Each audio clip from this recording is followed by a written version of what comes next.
एक बार एक गांव में दिनेश नाम का आदमी अपनी दूसरी पत्नी सीमा और 2 बच्चों प्रीति और प्रिया के साथ रहता था। उसकी दूसरी पत्नी सीमा बहुत ही क्रूर थी। वो प्रीति और प्रिया को अक्सर मारती पीटती और उन्हें खाना भी नहीं देती थी। अरे ओ महारानियों, सुबह से तुम्हारा काम खत्म नहीं हुआ क्या? जिंदगी भर यही काम करना है? चलो इसे खत्म करो और कपड़े धो दो। इतना खाती हैं और जरा सा काम इनसे नहीं होता। मौका मिल जाए तो नमक के साथ मुझे भी खा जाए, भुक्कड़ कहीं की। सीमा की इस बात पर प्रीति को गुस्सा आ जाता है। माँ, अगर आप हमसे ऐसे ही बात करोगे तो हम पिताजी से आपकी शिकायत करेंगे। पिताजी से शिकायत करेंगे? तेरा बाप मेरा क्या उखाड़ लेगा? वैसे भी तो वो चूहे से कम नहीं है। फिर प्रीति और प्रिया अपने कमरे में चली जाती हैं। आज हमारी माँ जिंदा होती तो हमारे साथ ऐसा जानवरों जैसा सलूक ना होता। माँ, तुम कहाँ हो माँ? सही कह रही हो प्रीति दीदी, लेकिन हमारे पिताजी भी हमारा साथ नहीं देते। पता नहीं सौतेली माँ ने क्या कर दिया है उन्हें भी। इन दोनों लड़कियों के पर निकल आए हैं। इन्हें सबक सिखाना पड़ेगा।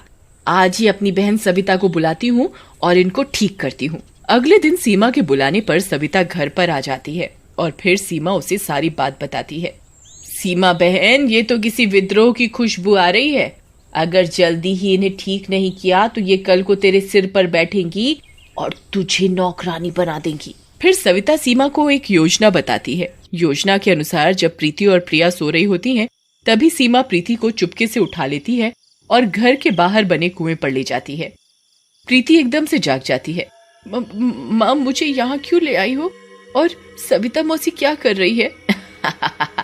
आज तुझे सबक सीखना है। बहुत मुंह चलाती है ना? मेरी प्यारी बहना से बहस करेगी? ऐसा कहकर सविता प्रीति को मारने लगती है और फिर कुएं में लटका देती है। माँ, मुझे माफ कर दो। मैं आगे से कभी आपसे बहस नहीं करूंगी। मुझे कुएं से बाहर निकालो। माँ, मेरे हाथ छूट जाएंगे तो मैं कुएं में गिर जाऊंगी। मजा आ गया सविता बहन। टंगे रहने दो थोड़ी देर और, अकल ठिकाने आ जाएगी इसकी। लेकिन तभी प्रीति का हाथ छूट जाता है और वो कुएं में गिर जाती है। अरे सविता, ये लड़की तो कुएं में गिर गई। ये जिंदा नहीं बचेगी। हाँ, तुझे तैरना आता है तो बचा ले, मुझे तो नहीं आता। चुप बैठ, मरने दे। वैसे भी तेरा एक दुश्मन ही कम हो रहा है। इसके बाद सीमा और सविता दोनों वहाँ से चली जाती हैं। उधर अगले दिन प्रीति को अपने पास ना पाकर प्रिया रोते हुए अपने पिता दिनेश के पास जाती है। पिताजी, प्रीति दीदी कल से लापता है, पता नहीं कहाँ चली गई। हाँ ठीक है बेटी, मैं अभी देखता हूँ कहाँ है वो, तुम रो मत। तभी सीमा और सविता वहाँ आ जाती हैं। इन लड़कियों के तमाशे से तो मैं दुखी हो गई हूँ। जब देखो नया ड्रामा। चलो अपना काम करो, बहाने पास कहीं की। उधर रात तक भी प्रीति को अपने पास ना पाकर प्रिया रोने लगती है। दीदी, प्रीति दीदी तुम कहाँ चली गई? पहले माँ चली गई मुझे छोड़कर, फिर आप भी। पहले पापा तो पहले ही नई माँ के गुलाम है। आप कहाँ हो प्रीति दीदी? आपके अलावा कोई भी तो नहीं है मेरा यहाँ। जहाँ भी हो आप आ जाओ प्रीति दीदी। तभी प्रीति की आत्मा वहाँ आ जाती है। पानी में गिरने की वजह से वो बहुत ही डरावनी दिख रही होती है। आप कौन है और मेरे कमरे में कैसे आ गई? बहन, तूने मुझे पहचाना नहीं। मैं तेरी बहन प्रीति हूँ। नहीं, आप झूठ बोल रहे हो। मेरी प्रीति बहन तो मुझे कितना प्यार करती है, वो मुझे छोड़कर नहीं जाएगी। आप कोई और हो। नहीं, मैं तेरी प्यारी बहन प्रीति ही हूँ। इन दुष्टों ने उस रात मुझे मार डाला। फिर चुड़ैल प्रिया को रात वाली सारी बात बताती है, जिसे सुनकर, दीदी, इन दुष्टों ने आपके साथ अच्छा नहीं किया। आप इन्हें मत छोड़ना। बहन मारना हो तो मैं इन्हें एक बार में ही मार दूं, लेकिन इन्हें इनके किए की सजा इतनी जल्दी नहीं दूंगी। इन्हें मैं भी तड़पाऊंगी फिर मारूंगी। बस तुम मेरी बात ध्यान से सुनो। फिर चुड़ैल प्रिया को सारी योजना समझाती है। अगले दिन सुबह प्रिया घर के काम कर रही होती है, तभी सविता वहाँ आती है। क्या हुआ महारानी? आ जाएगी तेरी बहन। चल घर के काम जल्दी से खत्म कर तो रही हूँ, अब क्या मशीन बन जाऊं?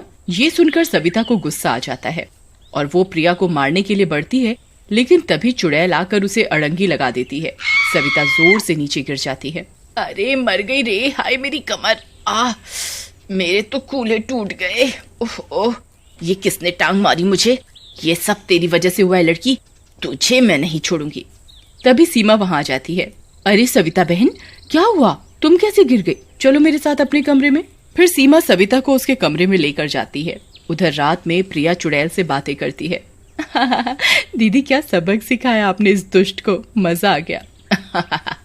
तुझे ऐसे देखकर मुझे कितनी खुशी मिलती है बहन, मैं तुझे बता नहीं सकती। लेकिन तुम्हें अब मजबूत होना होगा, क्योंकि एक न एक दिन तो मुझे तुम्हें छोड़कर जाना ही होगा। नहीं नहीं, मैं तुम्हें कहीं नहीं जाने दूंगी बहन। पहले माँ भी चली गई और अब तुम। नहीं नहीं। ऐसा कहकर प्रिया चुड़ैल से लिपट जाती है और सो जाती है। अगले दिन सुबह सीमा प्रिया को अपने पास बुलाती है। सच सच बता प्रिया, सविता नीचे कैसे गिरी? क्या चल रहा है इस घर में? कल रात को तेरे कमरे से आवाजें आ रही थी, सच बोल, किससे बातें कर रही थी? लेकिन प्रिया उसे कुछ नहीं बताती है और वहां से चली जाती है। उसी रात चुड़ैल सविता के कमरे में आती है और उसके टूटे हुए पैर को पकड़ लेती है। क्या हुआ सविता मौसी? बहुत दर्द हो रहा है। हाँ, दर्द तो हो रहा है, लेकिन तुम हो कौन और मुझे ऐसे क्यों पकड़ रखा है? क्या मौसी, मुझे नहीं पहचाना? मैं आपकी बेटी प्रीति हूँ। नहीं, तुम जिंदा कैसे हो गई? नहीं नहीं नहीं, नहीं तुम झूठ बोल रही हो। हम चुड़ैल हैं मौसी, इंसान नहीं जो झूठ बोले। चलो, वैसे भी आपका इस दुनिया में टाइम खत्म हो गया है। ऐसा कहकर चुड़ैल सविता को उठा लेती है और ले जाकर उसी कुएं में डाल देती है। तैरना ना आने की वजह से सविता की मौत हो जाती है। वहीं अगले दिन सविता को घर पर ना पाकर सीमा गुस्से से आग बबूला हो जाती है। सच सच बोल प्रिया, मेरी बहन कहाँ है? तुझे पता है मेरी बहन कहाँ गई? सच बता, नहीं तो मैं तुझे जिंदा नहीं छोड़ूंगी। बता। अरे सीमा, तुम ये क्या कर रही हो? भला इस बच्ची को क्या पता कि तुम्हारी बहन कहाँ गई? तुम हटो बीच में से। कल इसके कमरे से हंसने की आवाजें आ रही थी और कल रात से ही मेरी बहन गायब है। इसे सब पता है, मैं इसका टेटुआ दबा दूंगी। जैसे ही सीमा प्रिया को मारने के लिए आगे बढ़ती है, तभी चुड़ैल कमरे में आ जाती है। चुड़ैल तो मैं हूँ माँ, तुम चुड़ैलों वाली हरकतें क्यों कर रही हो? और रही प्रिया को मारने की बात, तो मेरे रहते इसे छुआ भी तो मैं तुझे अभी यही मार दूंगी। कौन हो तुम? तुम्हारी आवाज तो प्रीति जैसी लग रही है। सही कहा, मैं प्रीति ही हूँ जिसे तूने कुएं में फेंक कर मार डाला था। ऐसा कहकर चुड़ैल सीमा को उठा लेती है और कुएं में लटका देती है। बहन छोड़ दो इसे, ये जैसी भी है हमारी माँ है, हम इसको कैसे मार सकते हैं? लेकिन प्रीति प्रिया की कोई बात नहीं सुनती और सीमा को कुएं में फेंक देती है। बेटी मुझे माफ कर दो, मैं अब से प्रिया का पूरा ख्याल रखूंगा। तभी प्रीति वहाँ से मुक्त होकर चली जाती है।